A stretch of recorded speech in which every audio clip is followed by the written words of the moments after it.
السلام عليكم ورحمة الله وبركاته. طبعا كده ولله الحمد، من فضل ربنا علينا الشغل ده بالشكل اللي انت شايفينه ده بعد مجهود كبير. طبعا البلاطة دي مقاس 25 في 50. شايفين الديكور وشايفين الرسومات. طبعا الديكور ده جاي الراجل جايب زي كده الصورة وقال نشيلي على الشكل ده.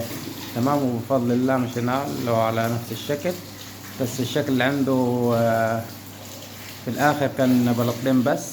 تمام، بس هنا الجنب 3 متر، فركبوا 3 بلاطات في الاخر. طبعا الحمام هنا برضو نفس الطريقة، نفس الشكل اللي هو جايبه لنا، قال عايز نفس الشكل ده والتصميم ده، فاحنا بفضل الله ظبطنا له الدنيا زي ما هو عايز. وكان برضو في الصورة اللي معاه كان آخر بلاطة بس غامقة، فهنا ركبنا بلاطتين عشان برضو الجنب ارتفاع 3 متر. وبالنسبة للديكور هنا مش ماشي، مش متناسق مع بعضيه.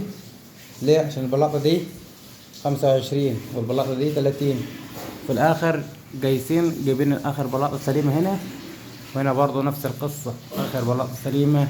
فكده ايه الاختلاف ده بسبب ان البلاطة دي مقاس والبلاطة دي مقاس، فاختلفت ايه الشكل ده بس. زي ما حضراتكم شايفين الشغل، حاجة كده بسم الله ما شاء الله، ولا حول ولا قوة إلا بالله. حاجة كده مش عايزة كلام، ولله الحمد.